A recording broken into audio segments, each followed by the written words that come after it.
Good morning India. आज का सवाल है, डोमो मिसाइल नीति खत्म की गई पीएम बनने के लिए या पार्टी का विस्तार करने के लिए।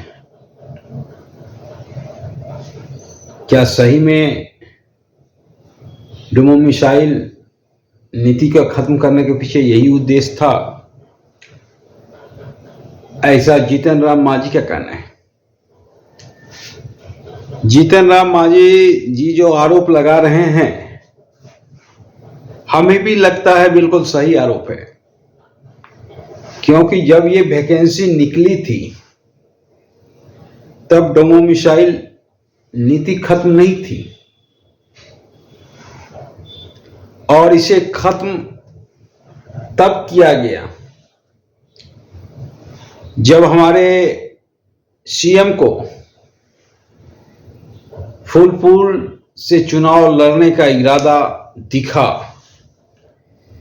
या उत्तर प्रदेश में भी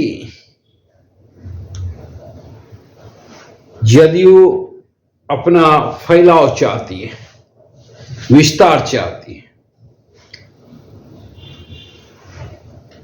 तो जीतन राम मांझी का 100% कहना सही है, पर कभी कभी होता क्या है कि हम लाख कोशिश करते हैं फिर भी वो सफल नहीं हो पाता है। ऐसे ही नीतीश जी का प्रयास है। पीएम बनने का सपना, नीतीश जी पीएम बनने के लिए जातिगत जनगणना कराए, नीतीश जी पीएम बनने के लिए डोमो मिसाइल नीति खत्म किए, पर नीतीश जी पीएम नहीं बन सकते। ये भी बात सच्चाई है, पर उसके आड़ में हमारे नवयुवक, बेरोजगार युवक के साथ अन्याय हो रहा है। हमें झारखंड भी रोजगार नहीं दे रहा है। कोई भी सरकारी वैकेंसी झारखंड में अगर निकलता है तो लिखा होता है सिर्फ झारखंड वालों के लिए। यूपी में भी इसी तरह का प्रबंध है। कोई भी वैकेंसी अगर यूपी सरकार निकालती है तो उसमें लिखा होता है सिर्फ उत्तर प्रदेश के। तब हम क्यों दया दिखाएं? सवाल ये उठता है। अब पीएम आपको बनना है और यहां की जनता भुक्तभोगी होगी, क्योंकि खुद हम गरीब हैं, हमें खुद रोटी की दरकार है। हम दूसरों को रोटी कैसे दें? अगर हमारे पास पर्याप्त रोटी होता तब हम दूसरों को दे सकते थे, पर हमारे पास ही पर्याप्त रोटी नहीं है। हम स्वयं बेरोजगारी से जूझ रहे हैं और फिर इस तरह की नीति कि हमारे नवयुवक का हक कोई दूसरा मार रहा है। अदर स्टेट वाला आके हमारे यहां टीचर का नौकरी ले रहा है। फिर हमारे नवयुवक का क्या होगा? सवाल ये है। और नीतीश जी, आप ये ना भूलें कि ये आपका अधिकार नहीं है। आप राजा नहीं हो, आप लोकतंत्र में जी रहे हो। आप मेरे द्वारा चुने हुए प्रतिनिधि हो,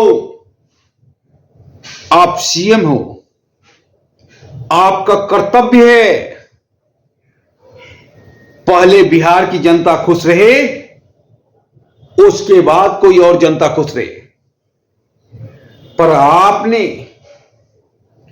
पीएम बनने के चलते जो डोमिसाइल नीति खत्म की, जिसके तहत हमारे यहां का रोजगार, टीचर का नौकरी अदर राज्य वाला ले रहे हैं। क्या हम इतने संपन्न हैं जो हम अदर राज्य को भी नौकरी दे सकते हैं? बिहार एक तो पहले से बेरोजगारी से जूझ रहा है, और जब मौका आया तो हम दूसरे को दे दिए। ये कैसा न्याय है नीतीश जी? तो जीतन राम मांझी का जो कहना है बिल्कुल 100% सही है कि नीतीश जी ने ये फैसला पीएम बनने के चलते या अपने पार्टी के विस्तार करने के चलते लिया गया फैसला है। और दूसरी बात है, ये फैसला बीच में लिया गया।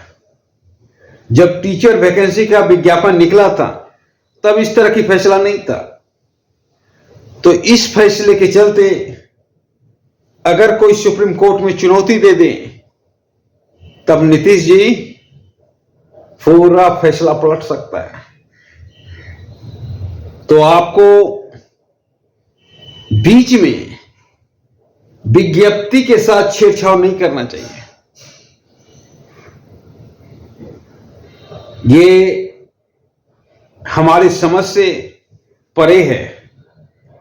जब कोई विज्ञप्ति निकलता है तब उसी स्वरूप में रहता है जब तक कि रिजल्ट ना हो जाए।